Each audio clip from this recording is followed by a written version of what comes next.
सरकार बहुत जोर लगा रही है अपनी उपलब्धियों का। तो सबसे बड़ा तो आज जो प्रदेश में एक बड़ा मुद्दा है वो गन्ने के पेमेंट का है। योगी जी जब शासन में आए थे तो उन्होंने कहा कि मैं 15 दिन में पेमेंट करूंगा। आज पिछले साल के गन्ने का पेमेंट नहीं मिला और मोदी मिल पर 183 करोड़ रुपया भी बकाया है और 4 साल का 90 करोड़ ब्याज का बकाया। मैं इस बात का इसलिए जिक्र कर रहा हूं कि अगला सेशन शुरू होने वाला है और गन्ने का बकाया आज तक योगी जी ने नहीं दिलाया है। सरकारी मिलों पे भी बकाया है।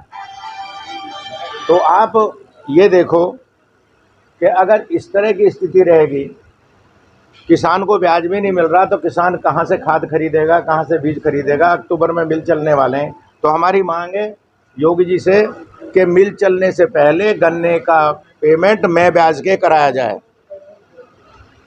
4 साल से ब्याज भी नहीं मिला। किसान खाद बीज क्रेडिट कार्ड जिस पे भी पैसा है ना, वहाँ टीचर जाते हैं, टीचरों को कभी कलेक्टर लगा देता है पीएलओ बनाकर, पता नहीं कभी कहीं जांच में कभी जांच में। चूँकि वहाँ कोई किसान या मजदूर गांव में और जो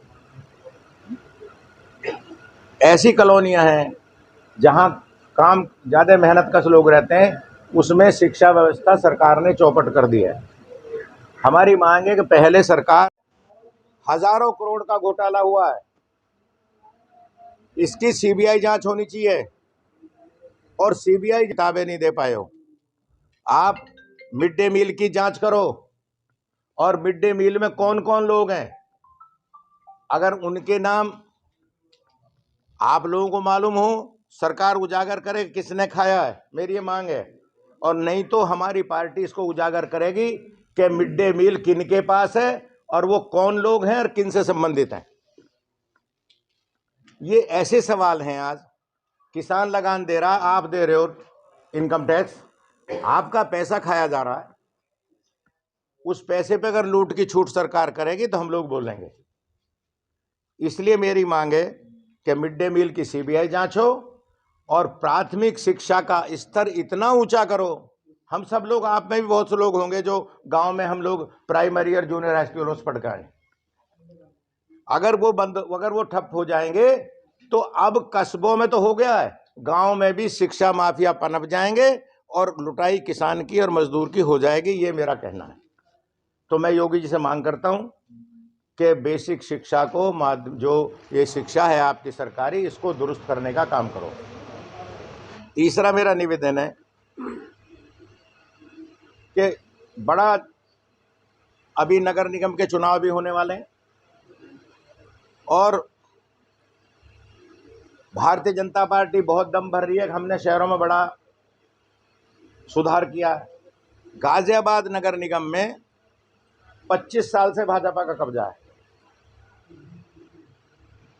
2 दफे दिनेश चंद गर्ग रहे, उसके बाद फिर भाजपा के मेयर रही, उनकी डेथ हो गई। उसके बाद फिर भाजपा का मेयर 5 साल रहा और अब भाजपा का मेयर है। भाजपा का 20-25 साल तक इस शहर पर, नगर निगम पर लोकतंत्र के जरिए कब्जा है। मैं पूछना चाहता हूं कि सड़कों पर कूड़ा क्यों पड़ा हुआ है? कूड़ा निस्तारण के लिए क्यों नहीं आपने डंपिंग बनाई और क्यों नहीं ऐसी मशीनें लगाई कि कूड़े का निस्तारण हो? गाजियाबाद स्लम बन गया है। हाँ, एक राजनगर को कह सकते हो जहाँ कलेक्टर साहब रहते हैं, जहाँ एसएसपी रहते हैं और बराबर में एमएनए रहते हैं। जहाँ ये लोग रहते हैं वहीं सफाई व्यवस्था है। पूरे गाजियाबाद को भारतीय जनता पार्टी ने नरक बना दिया है, मेरा आरोप है। कोई और मैं कहना चाहूँगा आपसे, आप जांच करा लें। मैं कह रहा हूँ इसकी भी जांच होनी चाहिए कि सफाई कर्मचारी सफाई क्यों नहीं करते हैं। वो इसलिए नहीं करते कि इनके चुने हुए सभासद, इनके नेता उनसे चौथ उगाते हैं और वो दूसरी जगह काम करते हैं। वो अपनी गलियों में जो उनका काम है वो नहीं हो रहा। मैं इसको होश हवास के साथ कह रहा हूँ कि सफाई के नाम पर भारतीय जनता पार्टी एक बड़ी लूट शहर में कर रही है। इसीलिए जब सफाई कर्मचारी हैं तो सफाई क्यों नहीं होती? सफाई कर्मचारी रखे गए पर सफाई नहीं होती है। अभी कहा कि 1.5 करोड़ पेड़ लगाएंगे। मेरा कहना है कि 1.5 करोड़ पेड़ लगाने की घोषणा आपके यहाँ कहीं की गई। अगर 10 लाख भी पेड़ लगे हों, वन विभाग ने, मैं आपको जानकारी, आप तो जागरूक नागरिक हो, वन विभाग ने मांगा है डेटा कि आप डेटा दीजिए कि कहाँ कहाँ पेड़ लगाएं, उसका फोटो बताइए, उसका प्रूफ दीजिए। इसकी भी जांच होनी चाहिए योगी जी। नगर निगम में, उत्तर प्रदेश में हर नगर निगम में पेड़ के नाम पर करोड़ों रुपए की लूट हुई है और पेड़ लगते नहीं है। अगर गाजियाबाद में 1.5 करोड़ पेड़ लग जाए तो गाजियाबाद तो हरा भरा हो जाएगा।